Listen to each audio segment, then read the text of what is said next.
Luis Arce es el nuevo presidente electo de Bolivia, una persona que fue clave en el gobierno de Evo Morales, el hombre encargado del área económica, que realmente mostró para Bolivia los mejores indicadores de la historia del país. Allí la reducción de la desigualdad social, económica. Este hombre que incluso llegó a enfrentarse dentro del oficialismo con Evo Morales. Ha sido de manera contundente elegido en primera vuelta como presidente electo de los bolivianos. Marina.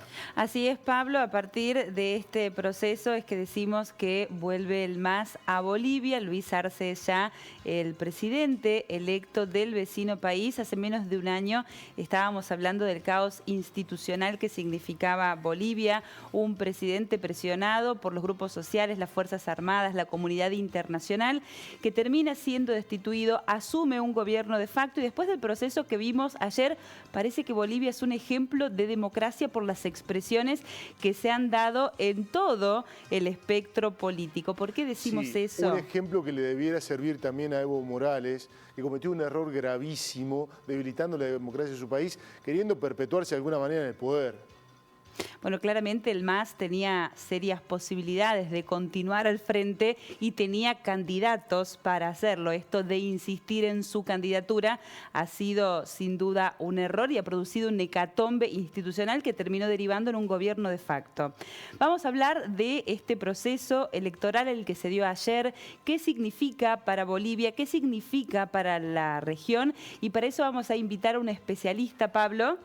Le damos la bienvenida a un amigo de la casa, saludamos al doctor Pablo Hueve, analista internacional, ya lo tenemos con nosotros. Muy buenas noches, Pablo, ¿cómo le va? Hola Pablo, buenas noches. Estar en comunicación, Marina, Pablo, ustedes, un saludo a cada uno de los compañeros y compañeros aquí en el piso, a toda nuestra teleaudiencia. Bien, Pablo, mientras tratamos de mejorar un poco las condiciones de la comunicación, consultarle, es un hecho, el próximo presidente de Bolivia es el candidato ya ahora electo del MAS, Luis Arce. Efectivamente, hubo un proceso electoral absolutamente transparente. Creo que en ningún momento se pudo pensar que de un gobierno de facto podía surgir un proceso tan transparente como este.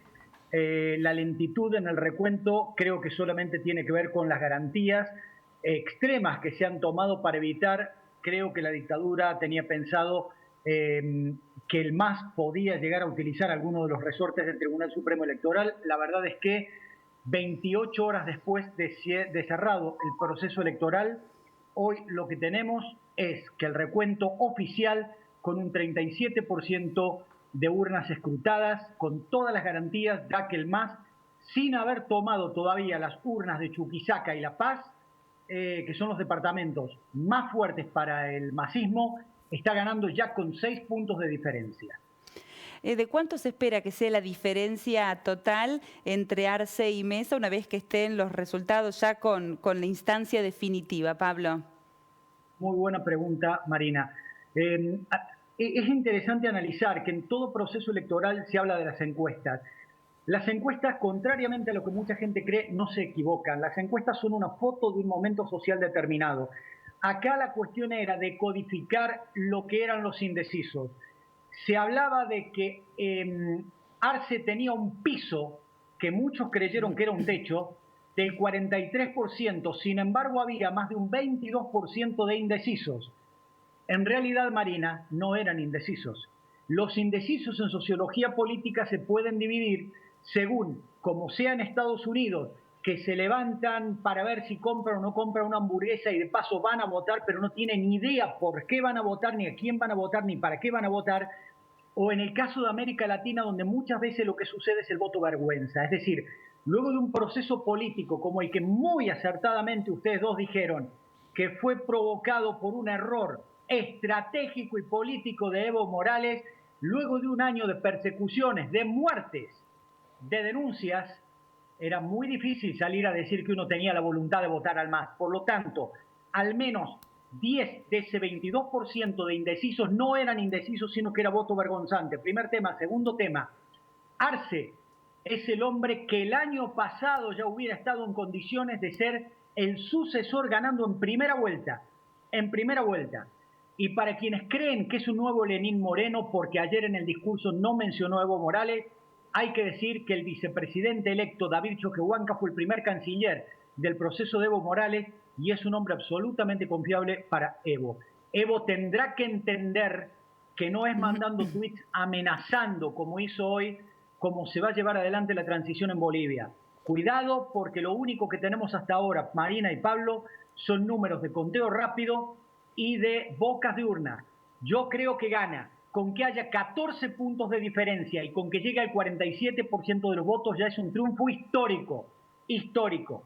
Más allá de los 23 de que están hablando Jubileo y Siesmori, boca de urna y conteo rápido. Yo te quería preguntar, Pablo, extrapolándote la situación concreta de Bolivia, digo, similitudes con Argentina, donde tenemos a la líder del movimiento que no es la presidenta del país, pensando en lo de Evo, solamente que Evo va a estar afuera del gobierno seguramente, y en este caso Cristina Fernández de Kirchner está dentro del gobierno. Y por lo demás, para Bolsonaro, ¿no? Más si se da esto de lo que están viendo las encuestas de que va a ganar Joe Biden, digo, una cachetada en Latinoamérica con Bolivia. Él fue uno de los primeros en dar por bueno el golpe de Estado en Bolivia. Y digo, si se le rompe el eje con los Estados Unidos, complicada situación la del presidente brasileño también, ¿no?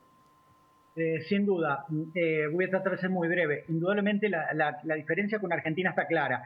En Argentina es cierto que la lideresa del movimiento no es la que está liderando en este momento el proceso, pero está dentro del equipo y fue la arquitecta de la victoria electoral entre Alberto y Cristina. Ella sabía que si ella encabezaba la fórmula probablemente el fiel de la balanza no se iba a mover.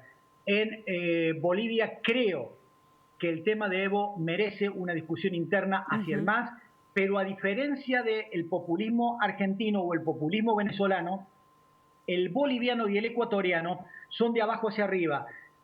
Por eso yo decía que el año pasado, y repito que considero un error estratégico y político que Evo no haya leído la derrota en el referéndum del 21 de febrero de 2016, donde tuvo 3 años para buscar una sucesión, y forzó al Tribunal Supremo Electoral el 7 de diciembre de 2018 para que lo habiliten, creo que tuvo 3 años para una sucesión absolutamente ordenada. En este caso, creo que contrastan los llamados a la unidad, a la concordia, a hacer el gobierno de toda la unidad de Bolivia que ha hecho Luis Arce, con las amenazas hoy de Evo de que el actual gobierno de facto va a tener que responder ante los tribunales. Cuidado, Evo, porque todavía no están los cómputos oficiales y además tampoco se ha entregado el gobierno. Segundo tema, ganadores y perdedores en la región.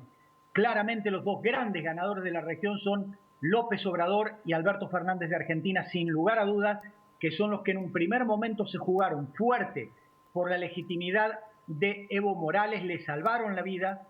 Evo Morales lo ha dicho y García Linera también, y creo que los dos grandes derrotados son el presidente Donald Trump y el presidente Bolsonaro. Cuidado con Chile, porque ayer dentro de los procesos de violencia que se vivieron a un año del Santiagazo, ahora se plantea que primero fue Bolivia y el próximo domingo en el referéndum será Chile para enterrar la constitución pinochetista de 1980. Ojo, porque para Piñera este no fue un buen resultado electoral tampoco. Gracias, Pablo. Buenas noches. Tengan ustedes un muy afectuoso saludo de mi parte y para usted, Pablo, un saludo de padre a hijo. Muy bien, muy bien. Mirá, y ahora un presidente que le guste el básquet, como en el caso de Arce. Un abrazo, Pablo. Cerramos, Marina. Claro que sí, Pablo. Nos reencontramos mañana como todos los días. Chau.